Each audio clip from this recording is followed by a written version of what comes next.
Apakah kamu sudah mempersiapkan diri untuk seleksi CPNS 2025 dan ingin mendapatkan skor tinggi di tes karakteristik pribadi atau TKP? Tes TKP sering dianggap sebagai bagian tersulit dalam seleksi kompetensi dasar karena soal-soalnya tidak memiliki jawaban yang benar atau salah. Jangan khawatir, di video ini kita akan membahas apa itu tes TKP dalam seleksi CPNS, contoh soal yang sering muncul dan bagaimana cara menjawabnya, serta ada juga strategi terbaik agar mendapatkan skor maksimal. Simak video ini sampai selesai agar kamu tidak keliru dalam menjawab soal dan bisa lolos seleksi CPNS 2025.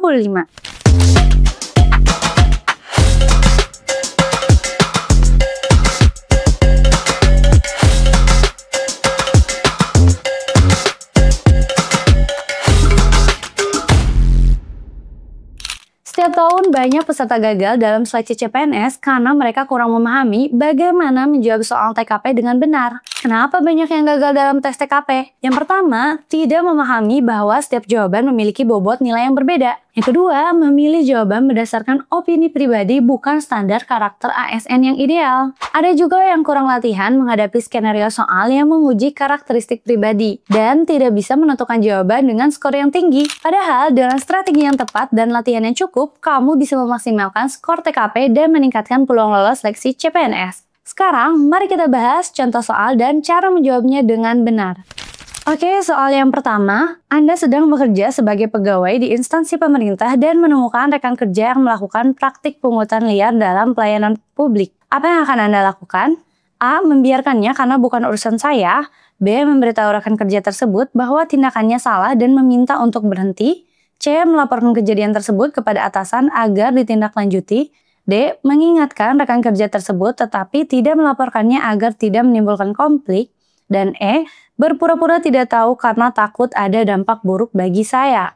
Nah, sebagai ASN, integritas dan profesionalisme adalah hal yang utama. Jadi, jawaban yang paling mendekati adalah C. Melaporkan kejadian tersebut kepada atasan agar ditindaklanjuti. Melaporkan praktik pungli kepada atasan adalah langkah yang sesuai dengan aturan untuk menjaga transportasi dan kepercayaan publik. Lanjut ke soal berikutnya. Seorang warga datang ke kantor tempat Anda bekerja untuk mengurus dokumen, tetapi dia tidak membawa persyaratan lengkap. Warga tersebut terlihat bingung dan kesulitan memahami prosedur yang ada. Apa yang Anda lakukan? A. Menyuruhnya datang lagi setelah membawa dokumen lengkap tanpa menjelaskan lebih lanjut. B. Menjelaskan dengan detail dokumen apa saja yang harus dibawa agar tidak perlu bolak-balik. C. Menerima permohonannya meskipun tidak lengkap agar tidak merepotkan warga. D. Menyuruhnya membaca pengumuman yang tertera tanpa memberikan penjelasan tambahan. Dan E. Mengabaikannya karena banyak warga lain yang sedang antri. Nah, sebagai ASN, memberikan pelayanan publik yang baik dan ramah adalah prioritas utama. Membantu warga memahami prosedur akan meningkatkan kualitas pelayanan, sehingga jawaban yang paling tepat adalah yang B. Karena di jawaban B menjelaskan dengan detail dokumen apa saja yang harus dibawa agar tidak perlu bolak-balik. Nah, ini menunjukkan pelayanan publik yang baik dan juga ramah. Lanjut ke soal yang ketiga, Anda ditugaskan untuk menyelesaikan laporan dalam waktu yang sangat terbatas. Namun, saat bekerja, Anda mengalami kesulitan karena data yang diperlukan belum lengkap. Apa yang akan Anda lakukan? A. Menunggu sampai data lengkap baru mulai mengerjakan laporan. B. Menghubungi pihak terkait untuk mendapatkan data yang dibutuhkan sesegera mungkin. C. Membuat laporan dengan data yang ada meskipun belum lengkap. D. Meminta atasan menunda batas waktu penyelesaian laporan. Dan E. Menyerahkan tugas ini kepada rekan kerja yang lebih berpengalaman. ASN harus memiliki orientasi pada hasil dan kemampuan problem solving. Mencari solusi agar tugas tetap bisa diselesaikan tepat waktu adalah langkah yang paling tepat, sehingga jawaban yang mungkin adalah yang B, yaitu menghubungi pihak terkait untuk mendapatkan data yang dibutuhkan sesegera mungkin, agar tugas tetap bisa diselesaikan tepat waktu. Soal selanjutnya, Anda bekerja dalam tim yang sedang mengerjakan proyek penting. Salah satu anggota tim mengalami kesulitan dalam menyelesaikan bagiannya. Apa yang akan Anda lakukan? A. Membiarkannya berusaha sendiri karena setiap anggota bertanggung jawab atas tugasnya. B. Menawarkan bantuan dan bekerja sama agar tugasnya bisa segera selesai. C. Mengabaikan dan hanya fokus pada bagian tugas saya sendiri. D. Melaporkan kesulitan rekan tersebut kepada atasan tanpa memberinya bantuan. Dan E.